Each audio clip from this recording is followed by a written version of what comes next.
तर चला एक एक वाक्य बघूया आपण. पहिलं वाक्य आहे चिमणी झाडावर बसली आहे. साधं सिंपल वाक्य आहे, विधान आहे, त्यामुळे इथे काय येणार, इथे येणार पूर्णविराम. दुसरं वाक्य आहे तुम्ही बाजारात याल का. इथे प्रश्न विचारला गेलेला आहे, त्यामुळे इथे आपण देणार प्रश्नार्थक चिन्ह. पुढचं वाक्य आहे वा वा केवढा मुलाचा सल्ला दिला आहे. तर इथे उद्गार दिसतोय, आश्चर्य व्यक्त केलेलं आहे, त्यामुळे इथे येणार उद्गारवाचक चिन्ह. आता इथे दोनदा आश्चर्य दिसतं, त्यामुळे उद्गारवाचक चिन्ह कितीदा येणार, 2 वेळेस. आणि नंतर केवढा मुलाचा सल्ला दिला तुम्ही, विधान आहे, त्यामुळे शेवटी पूर्णविराम.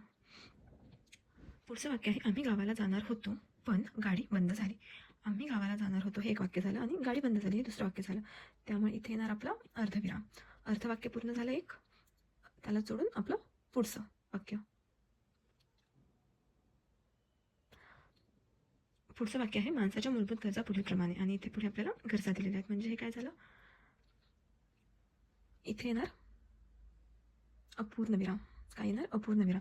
आणि इथे एकाच जातीच्या या माणसाच्या गरजा आहे, 3 गरजा दिलेल्या आहे, मग एकाच जातीचे झाले, मग इथे काय येणार, इथे येणार आपला स्वल्पविराम. आणि वाक्य संपल्यावरती काय असतो, पूर्णविराम.